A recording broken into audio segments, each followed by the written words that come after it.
Sir ಈ attack ಆದ್ಮೇಲೆ sir ಯುದ್ಧ ಆಗ್ಬೇಕನ್ನುವಂತ ವಾತಾವರಣ ಏನಾದರೂ ಇದೆಯಾ? ಈಗ ಅಟ್ಯಾಕ್ ಆದ ತಕ್ಷಣ ಮಾನ್ಯ ಪ್ರಧಾನಮಂತ್ರಿಗಳು ಗುಸ್ಕೆ ಮಾರಂಗೆ ಅದು ಎಲ್ಲ ಹೇಳ್ತಾ ಇದ್ರು. ಇನ್ನಾದರೂ ಸಹ ಆ ಕಡೆ ಈ ಕಡೆ ಹೋಗಿದೆ. ಕೇರಳದಲ್ಲಿ ಹೋಗಿ ಭಾಷಣ, ಬಿಹಾರಲ್ಲಿ ಹೋಗಿ ಭಾಷಣ, ಬಾಂಬೆನಲ್ಲಿ ಹೋಗಿ ಯಾವುದೋ ಇದು ಚಿತ್ರೋತ್ಸವ ಇವೆಲ್ಲ ಬಿಟ್ಟು ಶತ್ರುಗಳಿಗೆ ಸರಿಯಾದ ಜವಾಬ್ದಾರಿ ಉತ್ತರ ಕೊಡಲಿಕ್ಕೆ ರಾಜಕೀಯವಾದ ನಿರ್ಣಯ ತೆಗೆದುಕೊಳ್ಬೇಕು ಅಂತ ಹೇಳ್ತಾರೆ.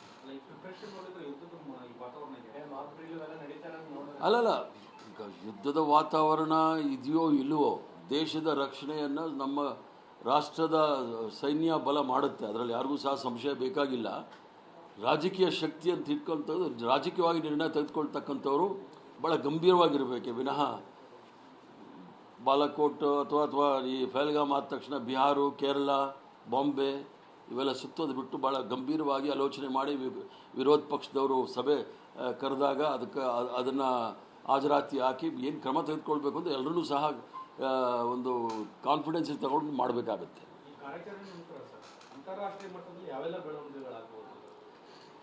ಈಗ ಅಂತಾರಾಷ್ಟ್ರೀಯ ಮಟ್ಟದಲ್ಲಿ ಯಾವ ರೀತಿ ಬೆಳವಣಿಗೆ ಆಗುತ್ತೆ ಅನ್ನೋದು ಅದು ಭಾಳ ಸೂಕ್ಷ್ಮವಾದ ವಿಚಾರ. ಒಂದು ಕಡೆ ಅಮೆರಿಕ ಇದ್ದರೆ ಇನ್ನೊಂದು ಕಡೆ ಚೈನಾ ಇದೆ. ಈ ಎರಡು ರಾಷ್ಟ್ರಗಳು ಏನೇನು ಮಾಡುತ್ತೆ ಅಂತ ನೋಡಬೇಕಾಗತ್ತೆ.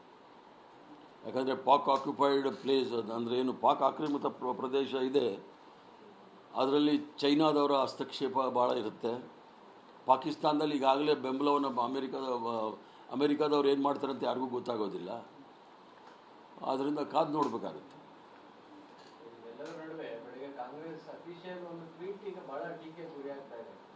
ಅಟ್ಯಾಕ್ ಆಗಿದೆ, ನಾವು ಪ್ರತೀಕಾರವಾಗಿ ನಿರ್ಣಯ ತಗೊಂಡಿದ್ವಿ. ಇದರ ನಡುವೆ ಇಡೀ ಜಾಗತಿಕವಾಗಿ ಮಣಿಪುರದ ಒಂದು ಪ್ರಭಾವ ಅಸ್ತ್ರ ಅಂದರೆ ಶಾಂತಿ ಅಂತೇಳಿ ಒಂದು ಟ್ವೀಟ್ ಮಾಡಿದೆ ಕಾಂಗ್ರೆಸ್, ಗಾಂಧೀಜಿಯವರ ಒಂದು ಕೋಟನ್ನು. ಸೊ ಈ ಸಂದರ್ಭದಲ್ಲಿ ಶಾಂತಿ ಮಂತ್ರ ಅನ್ನೋದು ನಾವು ಪಾಲಿಸಬೇಕಾದ ಪರಿಸ್ಥಿತಿ ಇದೀವಾ?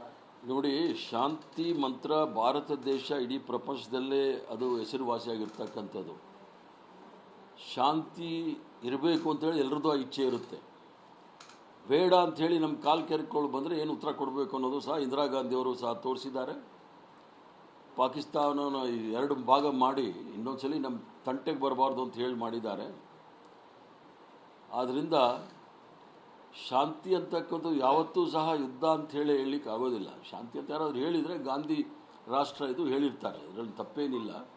ಆದರೆ ರಾಷ್ಟ್ರದ ಹಿತದೃಷ್ಟಿಯಿಂದ ದೇಶದ ಜವಾಬ್ದಾರಿ ಹೊತ್ತಿರ್ತಕ್ಕಂಥ ಪ್ರಧಾನಮಂತ್ರಿಯವರು ಅಷ್ಟೇ ಜವಾಬ್ದಾರಿಯಿಂದ ವರ್ತಿಸಬೇಕಾಗತ್ತೆ. ಕಠಿಣ ಕ್ರಮ ಅಂದರೆ ಸರ್ ಈಗಿರೋ ಪಾಕಿಸ್ತಾನನ ಇನ್ನೆರಡು ಭಾಗ ಮಾಡುವಂಥ ಅವಶ್ಯಕತೆ ಇದೆಯಾ?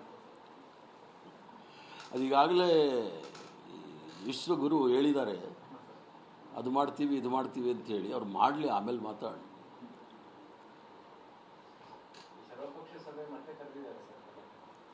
ಸರ್ವಪಕ್ಷದ ಸಭೆಗೆ ಪ್ರಧಾನಮಂತ್ರಿಯವರು ಇರಬೇಕು. ಅಲ್ಲೆಲ್ಲೋ ಬಿಹಾರಲ್ಲೋ ಅಥವಾ ಬಾಂಬೆನಲ್ಲೋ ಚಲನಚಿತ್ರೋತ್ಸವನೋ ಅಥವಾ ಕೇರಳದಲ್ಲಿ ಬಂದು ನಕ್ಕೊಂಡು ಇರ್ತಕ್ಕಂಥ ವಿಚಾರ ಅಲ್ಲ. ಪ್ರಾಣಗಳು ಕಳ್ಕೊಂಡಿದ್ದಾರೆ ದೇಶದಲ್ಲಿ, ಜನಸಾಮಾನ್ಯರು ಪ್ರಾಣಗಳು ಕಳ್ಕೊಂಡಿದ್ದಾರೆ. ಆದ್ದರಿಂದ ಬಹಳ ಗಂಭೀರವಾದ ಸ್ಥಿತಿ. ವಿರೋಧ ಪಕ್ಷದ ಸರ್ವಪಕ್ಷದ ಸಭೆ ಆದಾಗ ಪ್ರಮುಖವಾಗಿ ಪ್ರಧಾನಮಂತ್ರಿಗಳು ಇರಬೇಕಾಗತ್ತೆ.